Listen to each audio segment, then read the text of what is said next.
Sorry நம்முடைய SRH உடைய batting தான் பயங்கர பட்டாளமா பயங்கர இதா இருக்கு அப்படின்னு நம்ம பாத்தீங்கன்னா நம்முடைய போலிங் டிபார்ட்மெண்ட். ஸோ திரும்ப அந்த எஸ்ஆர்ஹெச் உடைய 11 பார்க்க போறோம். போலிங் டிபார்ட்மெண்ட்டை பார்க்கும்போது நீங்க பாருங்களேன், சமி இந்தியாவுடைய பெஸ்ட் போலர் சமி அங்க இருக்கார். அதை தாண்டி நீங்க பாத்தீங்கன்னா பேட் கமின்ஸ் ஸ்லோ பவுன்சருக்கு பேர் பெற்றவர். எப்படி வந்து ஒரு விக்கெட்டை மாற்ற முடியும், எப்படி ஒரு இது சூழ்நிலையை வந்து மாற்றி விக்கெட் டேக்கரா மாற முடியும் அப்படின்றதுல ஜெக கில்லாடி தான் பேட் கமின்ஸ். அதை தாண்டி ஜாம்பா இருக்கிறார். ஸோ ஜாம்பா ஒரு பக்கம், ஜாம்பாவும் பேட் கமின்ஸும் பார்ட்னர்ஷிப் போடுறாங்க. அதே மாதிரி ஹர்ஷல் பட்டேல் ஸ்லோ பாலுக்கு பேர் பெற்றவர்.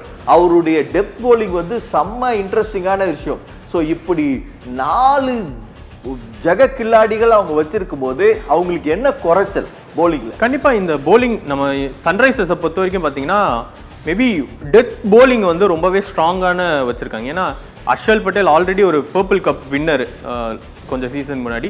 ஸோ அவரோட போலிங் நம்ம நிறைய டைம் பார்த்துருக்கோம். அந்த டெத் போலிங்கில் எக்கச்சக்க யாக்கர்ஸ் போடுவார். அந்த யாக்கர்ஸை வந்து பேட்ஸ்மேனால் அடிக்கவே முடியாது. பட் இன்னொன்று கூட வந்து ஷமி இருக்கிறனால ஸோ ரெண்டு பேருமே நல்ல ஃபார்மில் இருக்காங்க. ஸோ அதுதான் மெயின். ஒரு சன்ரைசர்ஸுக்கு வந்து அவங்க மெயினாக என்னென்னா சன்ரைசர்ஸ் போலருக்கு வந்து ஒரு கான்ஃபிடென்ட் கொடுக்குறதே அவங்க பேட்ஸ்மேன் ஒரு நல்ல ஸ்கோர் அடித்து கொடுத்துட்றாங்க. ஸோ அப்படி வர்றப்போ ரொம்ப ப்ரெஷர் இல்லாமல் அவங்க கொஞ்சம் ஃப்ரீயாக போடுறதுக்கான சூழ்நிலை வந்து அந்த பேட்ஸ்மேன் ஏற்படுத்தி கொடுக்குறனால தான் சன்ரைசர்ஸ் போலருக்கும் கொஞ்சம் நல்லா கை வருது அப்படின்னு நம்ம சொல்லலாம். ஸோ அங்கே வந்து ஒரு பெரிய லேக் இருக்குது. என்ன அப்படின்னு சொன்னால் 5th போலர் ஒரு ரொம்ப ஆர்டினரி போலராக இருக்கிறனால எல்எஸ்சி கண்டிப்பாக அனிகேத் வர்மாவை டார்கெட் பண்ணுவாங்க. நிதிஷ்குமார் ரெட்டி ஒரு வேளை போட்டார்னா அவரும் பெர்ஃபார்ம் பண்ணுவார். ஸோ அவர் பாலையும் நம்ம அடிக்கிறதுக்கு ட்ரை பண்ணுவாங்க. ஒரு வேளை டிராவிஸ் ஹெட் ஸ்பின் போடுறதுக்கு வாய்ப்பு இருக்குது. அதை தாண்டி வந்து அபிஷேக் சர்மா ஸ்பின்னு போடுறதுக்கு வாய்ப்பு இருக்குது.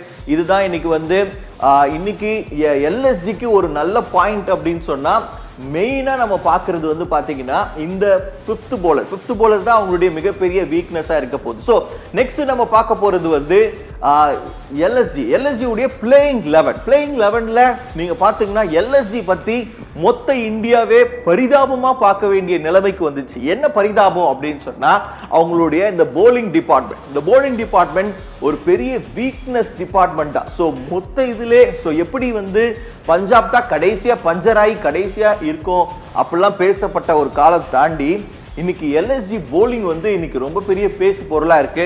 ஸோ எல்எஸ்ஜி போலிங்கை நம்ம முடிச்சு அதுக்கப்புறம் நம்ம பேட்டிங்க்கு போகலாம். லிவி கண்டிப்பா எல்எஸ்ஜியில் வந்து ஒரு பெரிய மைனஸாக இருக்கிறது கண்டிப்பா அவங்களோட இன்ஜரி அப்படின்னு தான் நான் சொல்லணும். ஏன்னா அந்த மெயின் பிளேயர்ஸோட போலர்ஸோட இன்ஜரி தான் வந்து அவங்கள ரொம்பவே டவுன். இப்போ ஏன்னா ஷர்துல் டக்கூர் வந்து லாஸ்ட் மேட்ச் ஒரு நல்ல ஸ்பெல் தான் போட்டார் ஓப்பனிங்கில் ஒரு 2 ஓவர். பட் அவர் ஒரு முக்கியமான போலராக நம்ம யூஸ் பண்ண முடியுமா அப்படின்றது தான் நம்ம அந்த டீமுக்கு வந்து யோசிக்கணும். ஏன்னா இப்போ இன்னொன்று வந்து இன்ஜரியிலேருந்து அவேஷ் கான் வந்திருக்காரு. ஸோ அவேஷ் கானை பார்க்குறப்போ பார்த்தீங்கன்னா ஒரு நல்ல போலர்.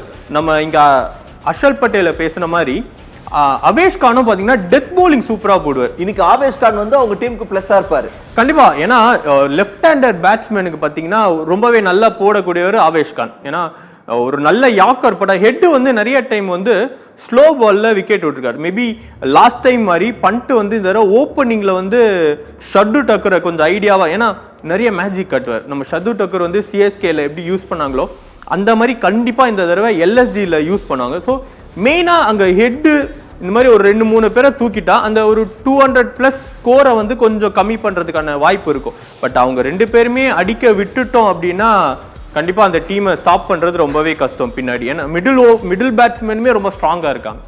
ஸோ எல்எஸ்ஜி உடைய பிளேயிங் 11ல நம்ம திரும்பி பார்க்க போகிறோம். நம்ம டைரக்டர் காட்ட போகிறாரு. எல்எஸ்ஜி உடைய பிளேயிங் 11ல வந்து குல்கர்னி இருக்காரு. So Mitchell Marsh last time சூப்பராக பெர்ஃபார்ம் பண்ணாரு.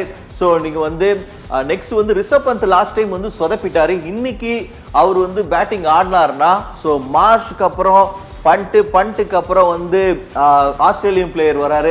ஸோ இதுக்கப்புறம் பெரிய இதுவே மாறி நிக்கோலஸ் பூரன் வந்து அடிச்சு தும்சம் பண்ண போறாரு. ஸோ பேட்டிங் இவங்க கிட்டையும் ஸ்ட்ராங்கான 3 லெஃப்ட் ஹேண்டர் செம்மையா வச்சிருக்கிறாங்க. ஸோ இந்த லெஃப்ட் ஹேண்டர் கேமை வச்சு இன்னைக்கு மேட்ச் வந்து ஒரு பெரிய மாற்றத்தை ஏற்படுத்த போகுது அப்படிங்கிறது தான். ஸோ இந்த ஆஸ்திரேலியன் பட்டாளம் 2 பேரையும் ஸோ நிக்கோலஸ் பூரன்ஸ் இணையும் போது ஒரு பெரிய மேஜிக் நடக்கும். எல்எஸ்ஜிக்கு நடக்க வேண்டிய மேஜிக்கே இந்த 3 பேரால தான் அப்படிங்கிறது தான் நம்ம பேச வேண்டிய topic. So what is your opinion Livy? கண்டிப்பா எல்எஸ்டி பொறுத்த வரைக்கும் லாஸ்ட் டைம் மிச்சல் மார்ஷ் வந்து ஒரு நல்லாவே ஆடி கொடுத்தாரு. மேபி இன்னைக்கு மாக்ரம் கொஞ்சம் கை கொடுத்தாருன்னா அவங்களோட ஸ்கோர் வந்து கொஞ்சம் ஈஸியா ஏற வாய்ப்பு இருக்கு. ஏன்னா மாக்ரம் வந்து ஒரு நல்ல பேட்ஸ்மேன். அவர் வந்து நம்ம ரொம்ப கம்மியாலாம் எடை போட முடியாது. ஒரு எக்ஸ்ட்ராடினரியான பேட்ஸ்மேன். T20ல அவர் அடிச்ச ஸ்கோர்ஸ் எல்லாம் பார்த்தீங்கன்னா ரொம்பவே எக்ஸ்ட்ராடினரியா இருக்கும். இது அதுவும் ஓப்பனிங் அந்த 2 பேருமே பார்த்தீங்கன்னா ஒரு பிக் ஹிட்டர்ஸ். ஸோ 2 பேருமே பிக் ஹிட்டர்ஸ். ஏன்னா நம்ம மிஷல் மார்ஷை லாஸ்ட் டைமே பார்த்தோம், அவர் அப்படியே ரொம்ப ஈஸியாக 6 அடிக்கிறார். ஸோ அதுமே லாங் 6s அடிக்கிறனால ஸோ ஸ்கோர் வந்து லாஸ்ட் டைமே ஒரு 200 எட்டுனதுன்றது அவரால் மட்டும்தான் முடிஞ்சிச்சு. ஸோ ப்ளஸ் அடுத்தடுத்து வர்ற அந்த பேட்ஸ்மேனுமே ரொம்ப ஸ்ட்ராங்காக இருக்காங்க. நிக்கோலஸ் பூரனா இருக்கட்டும், பண்டா இருக்கட்டும், இவங்க எல்லாமே ரொம்ப ஸ்ட்ராங்கான பொசிஷனில் அந்த டீமுக்கு விளையாட ஆரம்பிச்சிட்டாங்கன்னா மேபி எல்எஸ்டியில் வந்து போலர்ஸ் இல்லாதனால பேட்டிங் எந்த லெவலில் ஸ்கோர் அதிகமாக அடிக்கிறாங்களோ அந்த டீம் அது மட்டும் தான் காப்பாற்றுறதுக்கான வாய்ப்பு அதிகமாக இருக்குது.